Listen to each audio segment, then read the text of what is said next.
So today we're talking with Montreal musician Alessia, who's a guitarist, keyboardist, and she just released her second EP. And we're going to talk about that today. So, hi. Hi, Annette. Thank you so much for having me and taking the time to chat. And thanks to Montreal Rocks. Thank you for coming. Thanks.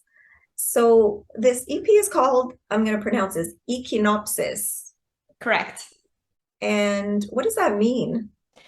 So Echinopsis is basically the cactus plant, which makes really beautiful flowers. And there's a lot of them back home when I grew up in Sicily. Oh, And I figured, like with COVID and everything that happened, why not make that reference of having a difficult time and being represented by like the cactus and being able to make something beautiful out of it with the flowers. So that's kind of my reference, and that's kind of the meaning behind the album. That's why I named it Echinopsis. okay. And the album was recorded during COVID, like during lockdown. Yeah, exactly. So I recorded everything from home myself, and it's the first time that I actually do that with my own setup. And yeah, I did that entirely from home. It wasn't exactly easy to access recording studios during the pandemic. Right. So I did that myself. The drums were recorded in a studio. We used a hybrid kit. So it's a mix between a live, acoustic kit and electric. So it's called a hybrid kit. So that was recorded in the studio, and then everything was mixed and mastered remotely. I worked with a women engineer. Her name is Marcela Rada, and it's kind of the first time that I work with a women engineer. There's not that many in the music industry, so I wanted to. I'm like, you know what? I want to try working with a woman for a change. And Cool. that was a great experience. She did a really great job with the mix. She really understood my vision and what I was going for. So I'm really happy. Wow, that's cool. So you work, so you have like a little makeshift studio at home, and then Correct. Yeah. how many musicians did you have working on? Because I hear a lot of keyboard and synth and guitar, but I thought I heard some violin on one track. It's all me. Oh, So really? all the strings, all the keyboards, the synths, everything, even the electric percussions, I created them, and then the drums played on top of them to add on and create more of a, like a live vibe to it. So it was all me with my different Wow. instruments. I used it's called a keyboard. It's a keyboard made of rubber keys, Oh, and it's really great. It's used for film music and cinematic music. It has the opportunity to, play with sounds in a different way and manipulate the sound in a way that typical keyboard wouldn't allow to do. So it was a lot of fun. And yeah, everything you hear is basically electronic MIDI sounds that I created. yeah, that was track three on Reason. I could have sworn that was violin on the Yeah, it sounds very realistic. It wow. sounds like a real violin. It's crazy now with these Yeah. plugins and the sounds. They're so realistic. And it sounds like there's a real violin player in the room. Wow, that's what I was going to ask you, like who was on violin. So you answered the question on And that one. I always wanted to learn to play. I've always been passionate about, like, I love violins Yes. and I also love the cello. But then I'm like, you know what? I can also replicate those sounds in the studio, and it sounds so great. But I mean, I love the instruments. I love, like, they look great and they sound great. But it's amazing that I'm able to you would play around with those sounds as well. Well, you're a classically trained pianist, and now Yes, you're exactly. experimenting with whatever's out there. That's so cool. There's always something new, right? Yeah, exactly. So I really love to experiment with different sounds, Yes. different influences. I love like Hans Zimmer, who creates like a lot of like soundtracks for Yeah. movies. I'm the type of person that is gonna go to the movie theater and watch a movie and then stay for the end credits to see who actually made the Oh, music. So wow. I'm like that type of person. Can you name me like some of your favorite films in terms of the soundtrack or the music? Yeah, sure. I love the Gladiator theme. Yes. There's also the one from Edward Scissorhands, Yeah. Danny Elfman. Who did the one for Danny Elfman. Danny Elfman? He Yeah, did a so lot. great. And yeah, so many, even the Batman movies. There's like so many different ones. I just really love soundtracks. I think that movies wouldn't be the same if you didn't have those powerful, epic soundtracks in them. It just adds so much to the image, you know. They wouldn't be the same without it. Of course. And people remember them, you know. It's like they remember the movie when they hear the soundtrack. So it's such a strong element in movie production. Yeah, like even something like Rocky, like okay, now these songs have lyrics. I know you don't Mm-hmm. like lyrics in your songs, but like the Rocky theme, or Exactly. there's so many Or songs. even like the Terminator theme is also like one that's like, oh my God, like it also has that nostalgia element. People hear and they're like, oh yes. And they even use the same music in the remakes Yes, because you can't change that. It's like changing one of the main actors or like one of the key elements in the movie. Like you just can't change the music, you know? exactly. The music is almost a character in the film. Yeah, exactly. So it just can't be, it can be changed. I mean, it can be, but people would react very strongly about it, I think. Is it? Sorry, I'm off track. Is it Go ahead. The Friday the 13th that has that keyboard song? Yeah. That horror. I think you're talking about Halloween, the Halloween theme track. Yeah. Also very cool. All the Halloween movies. Yeah, there's just so many great soundtracks, and like these composers, they're like genius. I don't know how they come up with that. Well, like your music, they're creating a mood, a theme, and they're Mhm. telling a story without words, right? Yeah, exactly. And for my for this album, I actually worked backwards. I had an image in mind, I had a theme in mind, and I wrote the music. I really wanted to practice that, you know. Maybe who knows? One day I'll create a song for even if it's just a short video, like an ad or something, you know. Well, why not? So yeah, so you were saying, so it was recorded during the pandemic. So obviously Hmm. you were in a frame of mind during that time, right? Hmm. So you were expressing certain feelings, Yeah, etc. a lot of feelings, mixed feelings that you know, just kind of everybody's been going through. It's been a very particular past few years. Mm, And all my songs have a theme behind them. Like I wrote, you know, flow state is about in psychology, what it means is to be immersed in something. So yeah. to really be focused on something. I was trying to kind of block out the noise and everything that was going on during the pandemic. So I was trying to focus my energy. So that's kind of what that represents.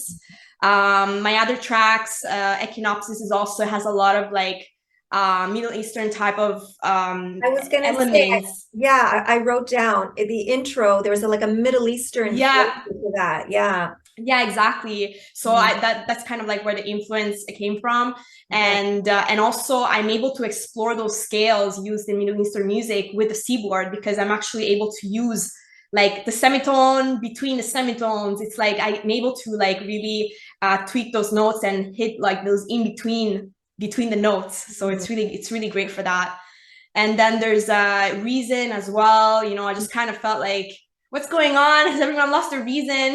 What is That was happening? dramatic. Yeah, that was a dramatic Very track. dramatic track. And then confined because yeah, I mean, we were in a lockdown, so that really affected me and everyone who's in the entertainment music space. We're kind of social, you know, beings. Creatures. Yeah, yeah. Yeah, so having that taken away and not be able to go to shows and also you're someone that really goes to see a lot of shows and we need it for our mental health. Yeah. Music is therapy. If you take that away, yeah, it's dangerous. It's an essential service. Exactly. And that's what I think was not really recognized during this time. It's the music is so important. There's no such thing as non-essential services. Right. Music is essential because mental health is essential, and that should have been the focus right from the beginning.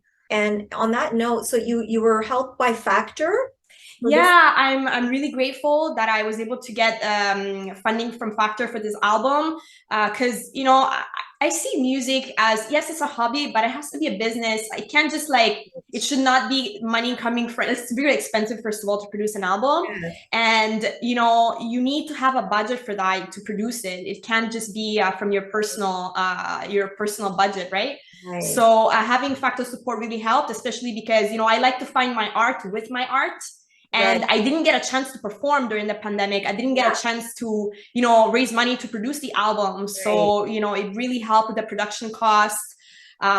So yeah, I'm really happy that I've got the support from Factor. They support artists, every artist who's you know trying to do music in a professional way or even like as a hobby should try to apply for these grants. They're available, and the money is there for that. So very grateful for their support. Well, I think more and more schools should have music programs. I mean, Absolutely. I don't know if you've read any of those books by Daniel Levitin, like This Is Your Brain on Music, about Hmm. neuroscience and how the brain, it's learning an instrument stimulates the brain. It helps you learn so many things, Absolutely. and it's for your mental health and just it just feels good. Yeah, it feels good. And that's one thing that, when we started going to shows again and going to live, going to experience live music, that's one thing that you're like, oh wow, like I actually miss that feeling. I was starting to go to the shows again. I'm like, I'm getting goosebumps now. I'm like, wow, and my body's not used to this anymore. Like the brain being stimulated like by music, it's something that you lose, you lose when you're like home, in a lockdown. Right. So it was definitely a difficult time. So are you going to perform any of these pieces anywhere? Like we're gonna connect the link of where we can people can purchase and listen to Echinopsis and your previous album. It was called Rebirth. Rebirth. Okay, Yeah, yeah. yeah.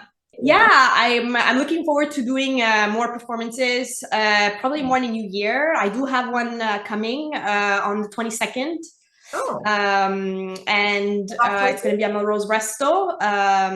Cool. But yeah, I'll just be playing a few tracks Okay. and a few Is that covers. is that open to the public or do you have to buy a That is ticket? open to the public, yeah. Oh, It's okay. open to the public. Okay. And yeah, I'll be doing other performances. I also did a podcast interview where I played a few songs, but Oh, it's really like, you know what it is? My yeah. music is a type of music that needs to be performed. It's not like, like the bar might not be the best setting for it, Yeah. like the pub, it's like, I am trying to still experiment with like the type of environment because people need to be in that kind of mood, right? It's kind of like focus music. Right. It's not really like the high, like it has energy, but it's not really the necessarily the venue, concert venue Yes. vibe. Yeah. Yeah. I see that type of music being performed more in like a yoga studio or like, during like for like meditation or like exercise, like classes, like that type of environment. I'm actually, I know like there's a martial arts class in Ontario that's using my music. Oh, no. So yeah, they're doing martial arts with with my That's music, cool. That's cool. Well, medieval martial arts. wow. Well, your um, music is very cinematic. It's very mhm. animated and it's telling stories and it's got its own energy. So, Yeah, exactly. So I'm seeing it more like this is more like the goal to get even people when like I've gotten some messages from people saying, it really helps me focus throughout the day. I listen to that at work because it helps me focus. It doesn't have the distraction of words. So it really gets through my day. So those are the type of, I really kind of found an audience and people that, would listen to this music. It's not necessarily concert goers, not necessarily music like for live, but more for like focus music and driving, meditation, exercise. driving. I like it for Driving. yeah. Yeah, exactly. So as I listen to what people are feeling and how they're interpreting it, Okay. that's how I'm going to be adjusting like my strategy, whether it's going to be more live shows or more, just kind of like that. It depends what people are feeling. Sometimes you think something and then it's something completely different until Right. you actually see people's reaction and what they're feeling and how they resonate with it. You don't really know like your marketing strategy around that. It really has to be built around what people feel and what they see in it and how they use the music. Well, when you're working on it, let's say you're alone at home or in your studio or Mm-hmm. whatever, like you have your own frame of mind. At that time, you're not really thinking about the marketing strategy, right? Yeah. Artists are not. A lot of artists are not, but they No. should. They should because a lot of artists are starving. I get it. Yeah, they need to get the music out. And this is something I always tell artists. Yes. This is kind of like a pro tip. Like a lot of times they're like playing shows and they're not inviting the right people, like Oh, you need to invite, like instead of putting your family and friends on the guest list, which can afford to pay like 10 15 right. dollars to go see a show, you should be inviting the VIPs. You should be inviting the people in the music industry that are really there to help you, the Right. media people, the promoters. They should be trying to invite their network to be there because these are the people that are in the end, if they like their music, they're gonna push it and they're gonna do something about it. It's Right. really about the networking and getting the music out to the right audience. And sometimes you don't have to be attached to a certain thing, like playing shows might not necessarily be the strategy. You know, like there's different things you can do, and you really have to listen to what the audience sees in your music, and then use that as your starting point on how to build like a marketing strategy, a release strategy. But yeah, that's more on the business side because, as you know, I'm very involved with that. I know. But yeah, just for any musician that is listening to this, just a few tips on things that I've learned is like just really promote your music and get it to the right audience, which might not be the audience you're thinking about, you know? So what's next for you? So what's next on the horizon, Alessia? I'm excited because, like I said, there's so many different applications for my music. So I wanna get it to the right people in the music industry. You know, try to see if it could resonate with any anyone who any music supervisors that put the music in. Basically, they're responsible for the placements in film. Advertising agency that might need it for maybe a promo video. You know, just there's so many different applications. So I'm really going to be exploring all the different avenues and really focused on that, because as much as I like performing live, I think my music has more of a different potential that can be explored through all these other different avenues, where there's a lot of opportunities for musicians. Sometimes you're thinking musician, live performance. Not necessarily. There's a lot of other opportunities that musicians can tap into if they do the research, they listen to their audience, they understand who's the listener, who's going to search for your music, you know, who's your target audience. So once you're able to understand that, then yeah, you can market your music and really focus your efforts, because a lot of artists get overwhelmed. There's just so much to do, you know, there's so many things you need to do. But I think focus is one of the key points. If you realize who's your audience, where's your audience, and focus on that, I think there's a lot of, like I said, there's a lot of opportunities. Well, I think Echinopsis can have many different types of audiences, because it's got classical, it's got so many different kind of vibes to it. Like you said, it's driving, it's dramatic, it's relaxing, it's multi-layered, and it's exactly. And there's actually a lot of artists, solo artists, that do like electronic kind of cinematic music. There's like Lindsay Sterling, which is a violin player, and she plays the violin and she dances, and it's basically electronic instrumental music. It has no lyrics. You know, there's Tina Guo, which is Hans Zimmer cello player. She's a great artist. She does a lot of cinematic stuff, and it's her and the cello, you know. Obviously, when people ask me, it's like, hey, you want to perform live? And I'm like, yeah, hang on, let me bring my orchestra. Oh yeah. you know, I sometimes I use backing tracks, like it's necessary, because literally my tracks, they have like 70 layers of things going on. Like there's the cellos, there's the strings, there's a piano, like 5 different layers of piano. Obviously, I can't replicate that all live on my own.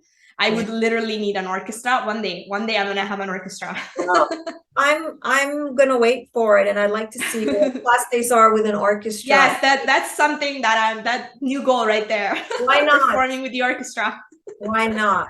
Lovely speaking with you, Alessia. Here, Annette. Thank you so much. I appreciate everything you do for the music industry. You huge supporter of the scene. You're awesome. Thank you for everything that you do. Thank you for speaking with us, and I'll set up all the links for you. Perfect. And good luck. Yeah, thank you. And if for those who want to find my music, it's on alessiakeyboardist.com. Okay, I will add the link. All right. Thank you so much. Thank you for talking to us.